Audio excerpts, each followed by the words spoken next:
Did you grow up waiting for your Hogwarts letter to no primera did? Today, we're diving back into the magical world of Harry Potter. But we're not just revisiting the stories you already know by heart. We're going on a journey to uncover hidden details, shocking curiosities, and secrets from behind the scenes that even the most dedicated Potterheads often miss. We'll be talking about the kind of stuff that will make you see the entire series in a whole new light. So grab your wands, put on your house robes, and let's begin this magical exploration. First up, let's talk about the very creation of Hogwarts itself. It's a well-known legend that J.K. Rowling first dreamed up the idea of a boy wizard while sitting on a delayed train from Manchester to London. But what many people don't know is how she fleshed out this incredible world. Picture this. She's sitting in a small cafe, probably in Edinburgh, with a cup of coffee. Instead of a fancy notebook, she's furiously scribbling down entire chapters, character backstories, and the intricate rules of magic on whatever she could find, including stacks of cafe napkins. It's amazing to think that a multi-billion-dollar franchise, a world that has captivated millions, partially owes its existence to a bunch of disposable paper napkins. It just goes to show that inspiration can strike anywhere, and you should always be ready to capture it. Now, let's step inside the castle. Hogwarts is more than just a school. It's a character in its own right. We all know it's a massive, sprawling place. But did you know it has over 142 staircases? And these aren't your average, everyday stairs. Some are wide and sweeping. Others are narrow and rickety. Some lead to a different place on a Friday.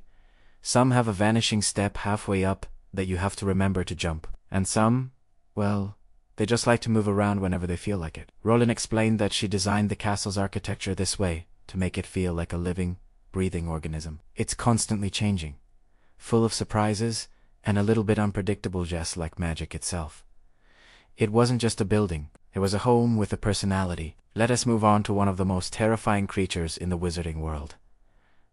These cloaked, happiness-draining fiends are the stuff of nightmares, but they weren't just some random monster Rowling dreamed up. The Dementors were actually a physical representation of her own personal struggles. In her early adulthood, before the fame and success of Harry Potter, Rowling battled with severe depression. She described it as a feeling of being cold and empty, a sense that you might never be cheerful again. The Dementors' signature move, the Dementors' kiss, where they suck out a person's soul and leave them with only their worst experiences, was a direct metaphor for that feeling of utter hopelessness. Understanding this adds such a profound layer of depth to the story. They're not just scary monsters, they're a powerful symbol of a very real human struggle. Here is a fact that dives deep into the lore and explains so much about the Dark Lord.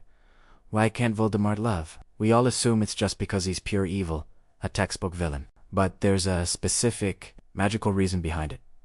J.K. Rowling confirmed that Voldemort is literally incapable of feeling love because of the circumstances of his conception. His mother, Marapi Gaunt, was a desperate witch who used a powerful love potion to bewitch the handsome muggle, Tom Riddle Sr., because Voldemort was conceived under this magical form of coercion. Without any genuine affection involved, he was born into the world unable to understand or feel love. This single detail explains his entire character arc, his obsession with power, his fear of death, and his inability to comprehend the magic that ultimately defeats him.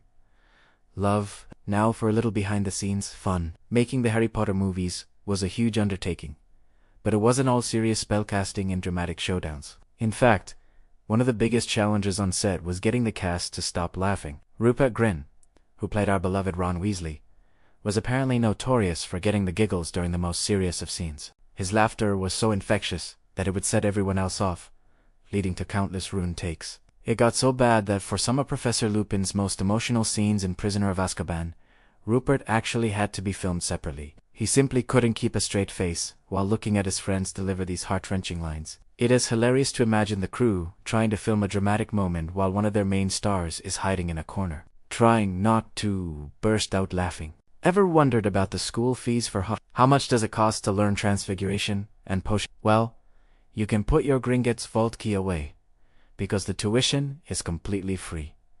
That's right, J.K. Rowling herself confirmed it. She stated that the Ministry of Magic covers all the costs for magical education. This means everything from the students' robes and textbooks to their wands and broomsticks is funded by the wizarding government. It makes a lot of sense when you think about it. The ministry would want every young witch and wizard to be properly trained, regardless of their family's wealth. So, families like the Weasleys, despite their financial struggles, could send all their children to the best wizarding school in the world without worrying about the bill. Hogwarts is an equal opportunity, magical institution. We all know him as the wise, powerful, and slightly eccentric headmaster of Hogwarts. But Albus Dumbledore has a name that's much longer and much funnier than you might think. His full name is Albus Percival Wulfric Brian Yes, you heard that right, Brian.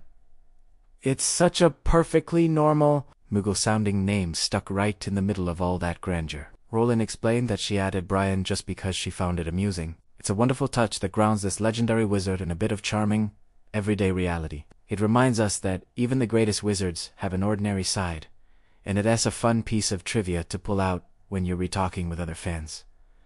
The great Albus Brian it has a nice ring to it, don't you think? The wizarding world is smaller than you might think, and it's old. Pureblood families are all interconnected in a web of complicated family trees. This leads to a truly mind-blowing revelation.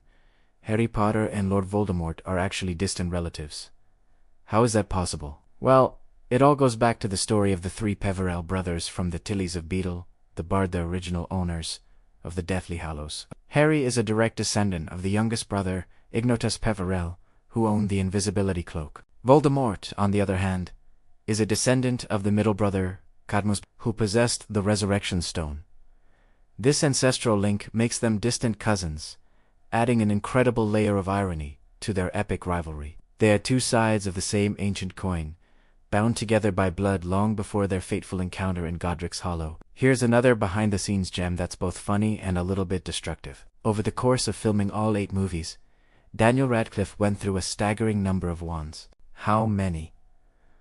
Over 80 of them. Now, you might be thinking he was just really into practicing his spells, but the real reason is much more Daniel had a habit of using his wands as drumsticks. Between takes, he would be drumming on his legs, on tables, on anything he could find, and eventually, the props would just snap. The prop department had to keep a constant supply of wands ready for him. It's not very wizard-like behavior, but it's very Daniel-like, and it's a hilarious image to think about Harry Potter, the chosen one, just rocking out between takes. Can you imagine a world where the Golden Trio wasn't complete? It almost happened.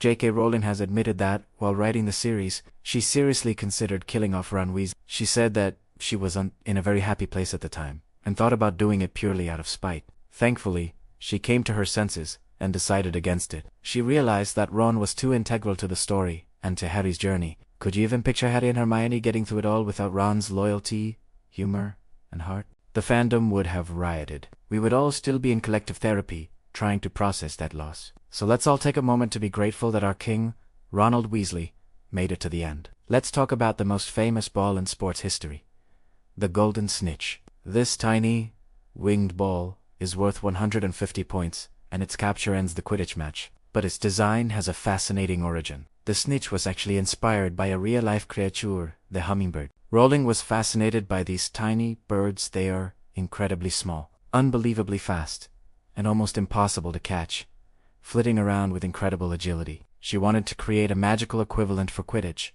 something that would be the ultimate test of a seeker's skill and reflex. The Golden Snitch perfectly captures that elusive, almost mythical quality. It's not just a ball. It's a symbol of chasing the seemingly impossible. And finally, if you ever rewatch the movies, keep your eyes peeled. The filmmakers hid hundreds of incredible Easter eggs and details throughout the series. In Professor Slughorn's office, you can briefly see a small hourglass-shaped object that looks suspiciously like a horse in the background of certain scenes. You can spot portraits of the film's own production crew members hanging on the walls of Hogwarts. These little clues often foreshadow future events or just serve as a fun nod to the audience. It makes rewatching the films a treasure hunt, where you're constantly discovering new secrets that you missed the first, second, or even 10th time around. The level of detail is just another testament to the love and care that went into creating this world. So, there you have it, a dozen magical facts that hopefully blew your mind. Which one of these surprised you the most? Was it Dumbledore's middle name, the Dementor's origin, or the fact that Harry and Voldemort are family? Let me know down in the comments below. And if you love diving into the hidden corners of your favorite fictional worlds and want more magical stories and secrets, don't forget to hit that like button and subscribe for more adventures. Until next time, Mischief Manage.